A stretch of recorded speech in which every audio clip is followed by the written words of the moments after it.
Awami League BNP হলো একই গাছের দুই ডাল, একই গাছের দুই ফল। এদের বক্তব্যের মধ্যে এবং কাজের মধ্যে কোনো পার্থক্য নেই। আওয়ামী লীগের যে বক্তব্য বিএনপির একই বক্তব্য, আওয়ামী লীগের যে কাজ বিএনপির একই কাজ। শুধু হাতের পরিবর্তন হয়েছে, চাঁদার পরিবর্তন হয় নাই। শুধু হাতের পরিবর্তন হয়েছে, জুলুম খুনের পরিবর্তন হয় নাই।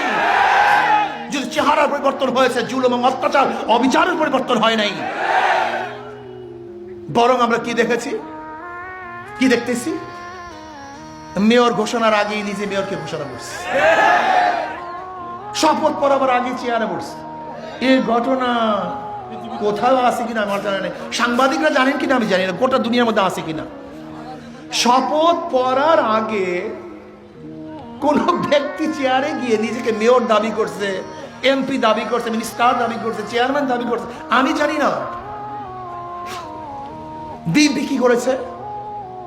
স্পষ্ট তার ওকিলরা বিচারককে বলেছেন যে ইশাকের পক্ষে রায় দিবেন অথবা ওই চেয়ারে আগামীকাল বসতে পারবেন না।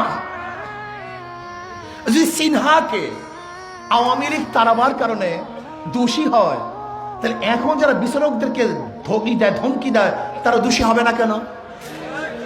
হ্যাঁ, চাঁদাবাজি করার কারণে যদি আওয়ামী লীগ দোষী হয়, এখন যারা চাঁদাবাজি করে তারা দোষী হবে না কেন?